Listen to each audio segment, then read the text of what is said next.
the Philadelphia Eagles finally turned the corner and fixed what's long been their biggest issue as an organization.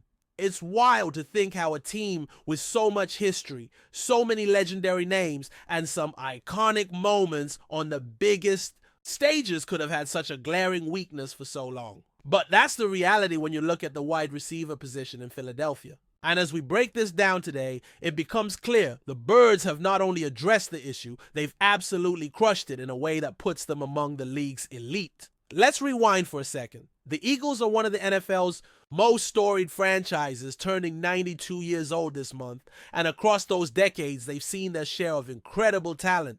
Back in the day, Tommy McDonald lit up defenses in the 50s and 60s, a true trailblazer at the wideout spot. Then you had Harold Carmichael in the 70s, a guy who was just a mismatched nightmare and dominated for years.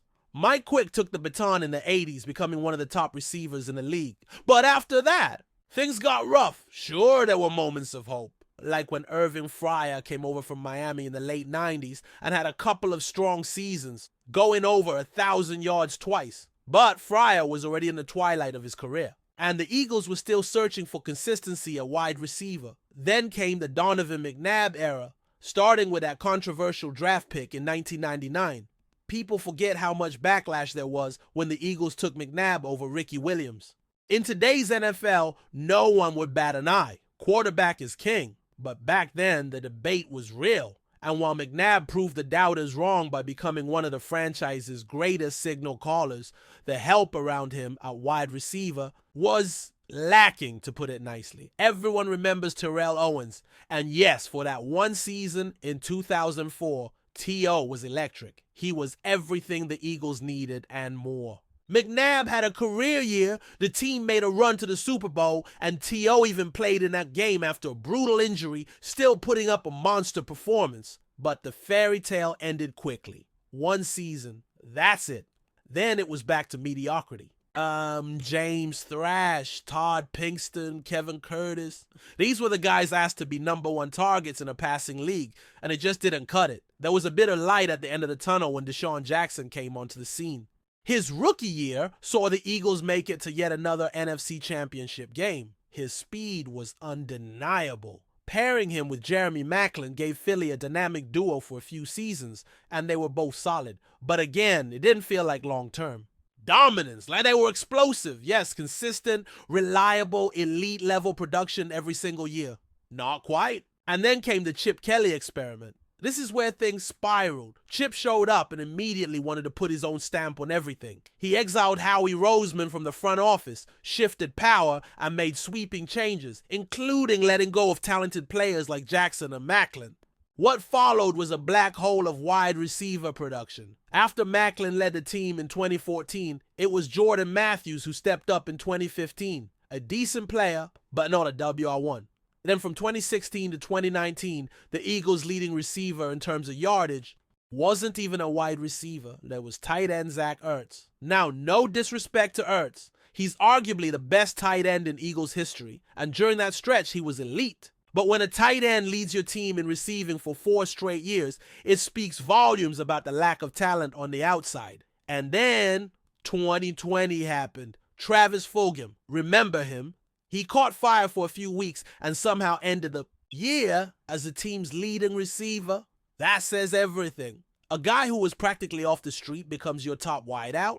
That's a problem. And it all came to a head with the infamous 2020 draft pick, Jalen Hurts, taken in the first round ahead of Justin Jefferson, no less.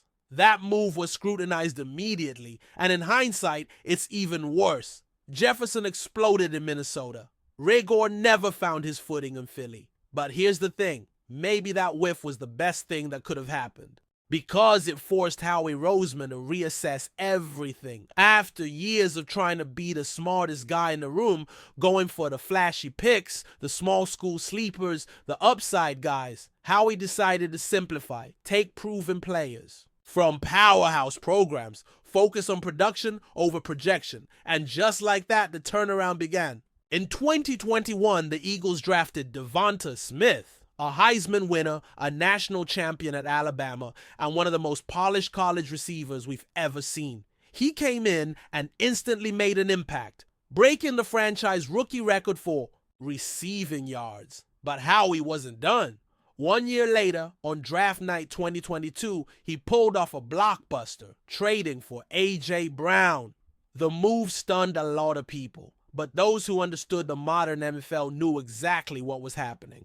Philly now had two legitimate WR1s, both young, both elite, and both under contract. A.J. Brown instantly became a fan favorite, putting up all-pro numbers and forming a dynamic connection with Jalen Hurts. Devonta Smith, no longer the sole focus of opposing defenses, continued to thrive. This wide receiver duo has completely transformed the Eagles' offense. The days of begging for separation, of watching practice squad call-ups lead the team in targets, are long gone. Now, opposing defenses have to pick their poison. Double AJ? Smith will torch you underneath. Key on Devonta. Brown goes for 100 and a score. And let's not forget the ripple effect. With these two guys commanding so much attention, the run game opens up, the tight ends find space, and Jalen Hurts has all the tools he needs to operate like an MVP candidate. Speaking of Hurts, what a genius move it was to invest in him early. A second-round pick, initially viewed as a project or a backup.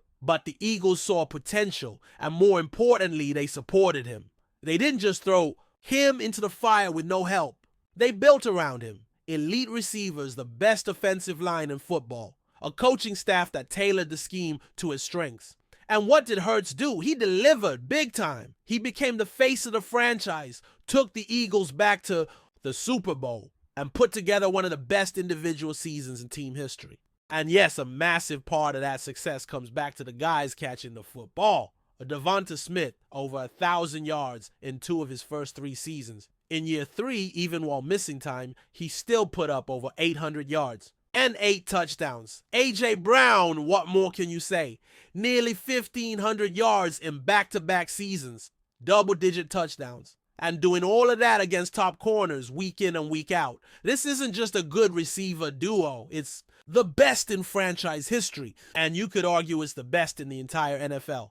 They complement each other perfectly. Brown with the physicality, the yards after catch, the big playability. Smith with the route running, the footwork, the consistency. They make each other better. And together they elevate the entire offense. For years, the Eagles were that team with a great defense, a solid run game, but no real weapons outside. That narrative is dead. This team is loaded. So yes, the Philadelphia Eagles have fixed their biggest issue, and they've done it in a way that feels sustainable. These aren't aging stars brought in for one last run. These are prime foundational pieces. And if they stay healthy, they'll be dominating defenses for years to come. It's a luxury, it's a weapon, and it's a sign that the front office has finally embraced what modern football is all about. As the Eagles continue to evolve in this modern era of pass-heavy offenses and dynamic skill position talent, their transformation at wide receiver is not just about fixing a weakness. It's about completely redefining the DNA of the team. This is an organization that for so long leaned on gritty defenses,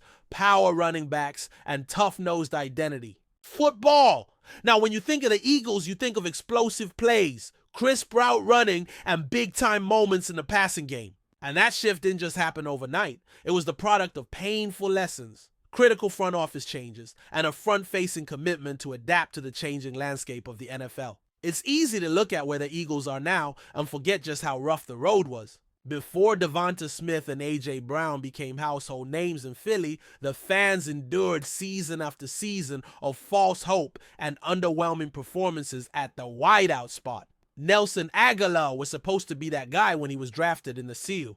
First round out of USC. There were flashes, especially during the Super Bowl run, but overall he never developed into the dominant receiver Philly desperately needed. Before that, there were failed experiments with the likes of Reggie Brown and Josh Huff.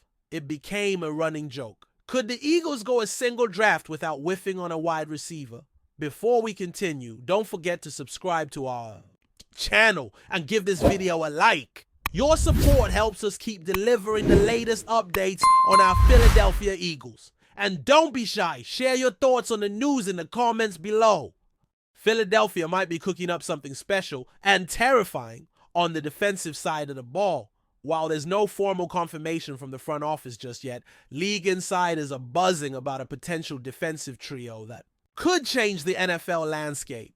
Barkley, Asante Samuel Jr., and TJ Watt all possibly landing in midnight green. Yes, you read that right.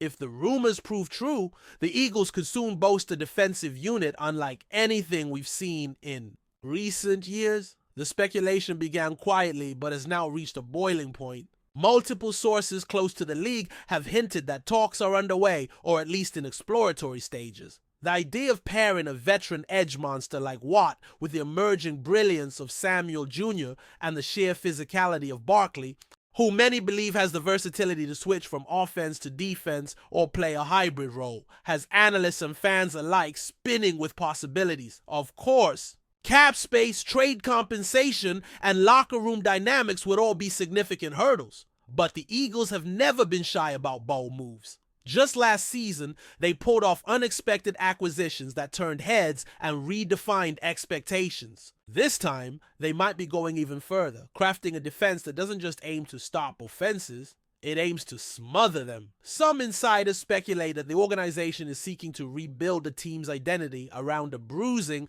dominant defense reminiscent of their early 2000s heyday. Adding Watt, arguably still one of the league's most disruptive forces when healthy, and Samuel Jr., who's come into his own as a lockdown corner, would be massive. Sprinkle in Barkley's athleticism and football IQ, and the potential becomes borderline unfair.